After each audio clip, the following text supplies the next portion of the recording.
Halo guys. Nah, jadi di sini gue sedang bersama teman gue nih, bernama Aprilia Dea. Hai. Gimana nih kabarnya? Alhamdulillah sehat. Bagus lah ya guys ya. Jadi kan di era pandemi ini kita harus pintar-pintar jaga kesehatan nih. Iya, supaya tidak terjangkit virus COVID-19.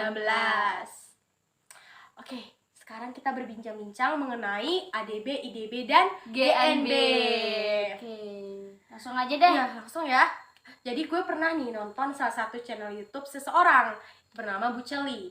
Dia mengundang seseorang yang luar biasa, yang bisa menginspirasi kita lah, bernama Pak Said. Nah, dia menyebutkan bahwa Pak Said ini adalah orang nomor 2 ADB di Indonesia. Keren banget ya. Keren ya. Keren.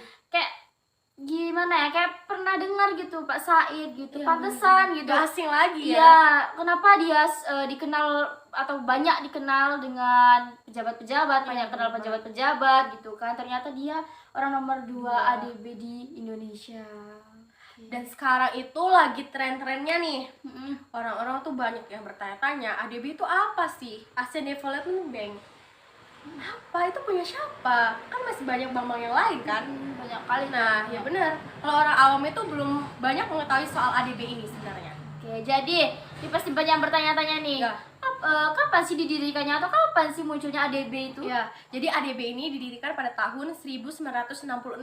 Jadi kalau kita bandingkan kalau kita bandingkan dengan sekarang itu udah sekitar 56 tahunan. Wah, gila, udah lama ya. Sebelum kita masuk nih selanjutnya, jadi dia tuh udah tahu nggak sih dasarnya? Aduh, rada kurang deh kalau masalah pengetahuan ya guys ya. Jadi sebenarnya ADB itu pengertiannya itu adalah lembaga multilateral atau Multilateral Development Bank.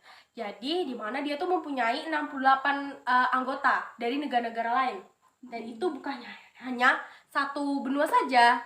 Sorry ya, gue tadi salah ngomong. Jadi dari berbagai benua nih.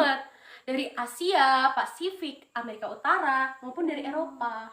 Cukup banyak ya anggotanya. Ya, banyak.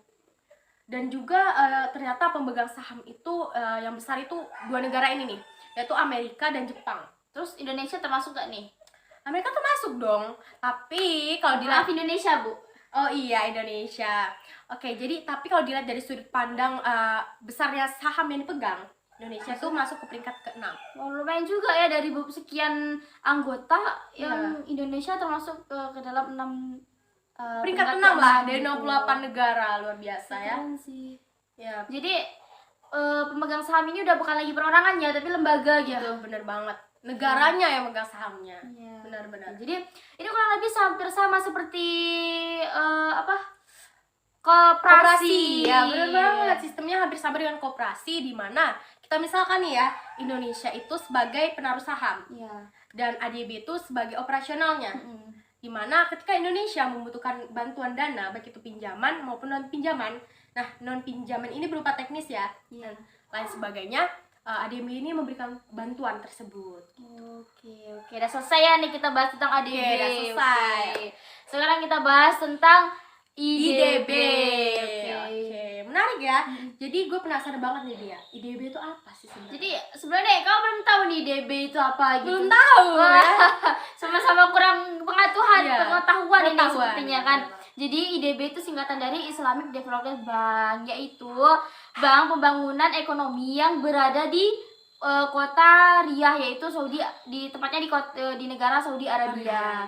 Dan didirikannya itu pada tanggal 20 Oktober 1975. Gitu. Tujuannya? Jadi seperti namanya Islamic Development Bank, yaitu pasti ada sangkut pautnya nih tentang ekonomi dan Islam. Jadi tujuannya yaitu untuk membantu pengembangan ekonomi negara-negara anggota dan masyarakat Islam. Jadi IDB ini bukan hanya untuk anggotanya sendiri nih, tapi juga untuk masyarakat Islam lainnya menurut syariat gitu. Oh gitu. Jadi anggotanya berapa nih kalau sampai sekarang?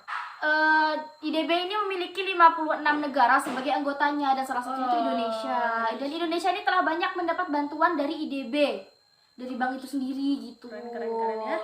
Dan Indonesia tuh pernah menjadi tuan rumah pada sidang ke-41 tepatnya pada tanggal 15 sampai dengan 19 Mei 2016 kemarin. Dan sebelumnya nih Indonesia juga pernah nih jadi tuan rumah juga tepatnya pada tahun 1995 gitu.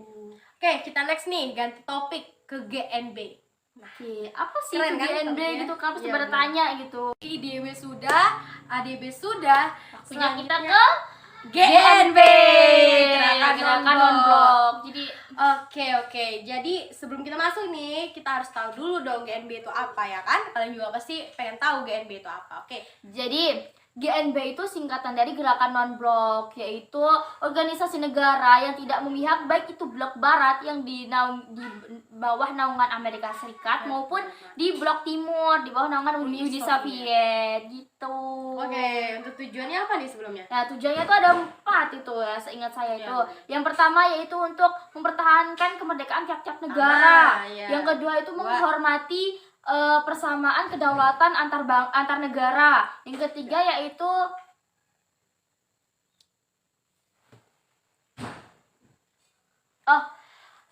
itu memajukan kerjasama antar bangsa, dan yang paling penting ini Ya guys ya. menentang imperialisme, kolonialisme, dan politik apartheid.